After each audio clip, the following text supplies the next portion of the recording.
喂，唔係佢講佢玩嗰啲玩法咧，佢一玩呢種樂趣咧，佢直播間百幾人個，佢唔屌人咧就唔上人。哦，佢直播間好過癮喎又。佢一隻直播間啊嘛，佢肯定係要呢種方式啩。佢方式佢冇啊唔得閒，啱翻嚟。佢講嘢呢，佢唔夠婉轉，如果夠婉轉啲呢，唔使扣分就好啲。如果扣分就好啲。嗰啲新人主播慢慢嚟啊，這個真係都要通過一步一個腳印走出嚟啫，係嘛？係啊，因為好易，因為佢其實如果佢冇限，佢有時佢即係你嗰啲話實，即係涉及到敏感嘅嘢嗰時呢，佢冇婉轉嘅話呢，佢就好容易判斷佢違規，判斷佢違規之後呢，一個扣分二個限流。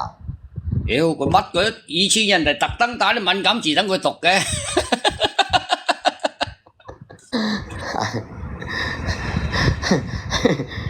佢又係咪咧？咪一讀佢咪佢又做亂咁讀出啦，係嘛？嗯，從來冇學過話術，即係肯定要去睇佢個規則係乜嘢㗎？你要啊！佢呢啲中意呢樣嘢咧，好多人就特登點講咧，又玩下佢，咁有啲人啊見佢運氣好，可能又想佢唔好咯，有啲嘢係咪先？又多呢啲嘢咯。咁下就有呢啲回事嘅係。係啊。咩個都有啊。喂，今日好熱喎，今日。熱到咩咁好冇？今日啊，真係好熱啊！今日啊。有啲人特登打啲字出嚟扇我嘅，好屌牛閪嘅。係嘛？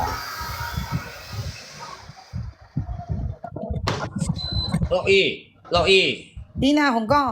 咁你上阿串燒嗰度女嘅一定要打開隻蓋喎，今日着到點樣㗎？而家未換衫先唔打開隻蓋。打開得㗎，你換好換衫睇睇佢蓋係點嘅，有美顏嘅我嗰度啊。唔係啊，敷緊面膜啊，點打法？打開隻蓋。敷係麼？敷面膜啊？使乜敷啊？你真係你啲天生麗質嘅嘢。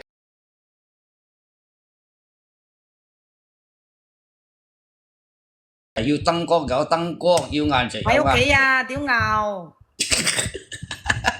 又嚟咯！你唔好屌牙得唔得？喂，佢唔講呢啲咁舒服喎，又係佢講嗰個咁講咁舒服喎，真係。哦。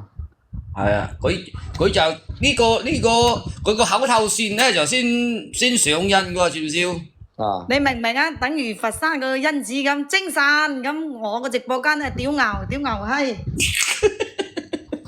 個個一入嚟就屌牛閪嘅啦。咁仆街㗎，個個都係咁嘅。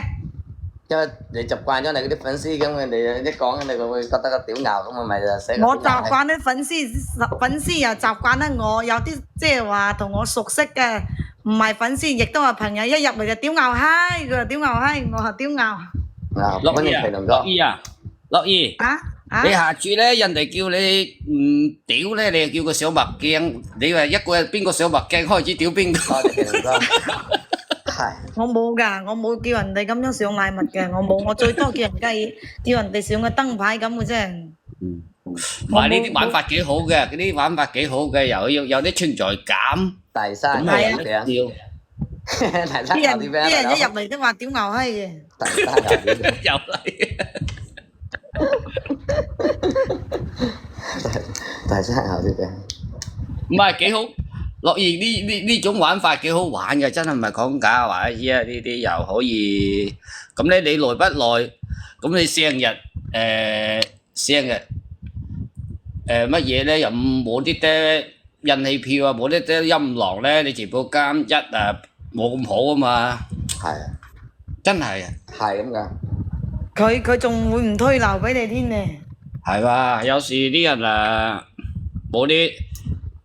其實佢呢個字係唔可以講嘅，即係屌，唔好講啊，慣啊，好慣啊，你唔知啊？佢唔講唔舒服個，佢開播唔講唔舒服喎。佢習慣咗你，佢習慣咗個口頭禪。日日都講，好少唔講。喂，改個名啊！屌牛閪直播間好過你。係啊，喂，你唔好叫樂兒啫，你就直接寫屌牛閪就算啦，嗰個名改啊。咁你絕對好建議嚟喎，呢個好建議嚟喎。記得住你話講屌牛閪你話改啊？係啊，你寫嗰隻唔好寫嗰隻個喎，寫嗰隻丟失嘅丟。我丟啊！係啊，你唔好寫嗰隻寫丟失嘅丟。哦，佢老連名都佢老公改埋當然啦，佢老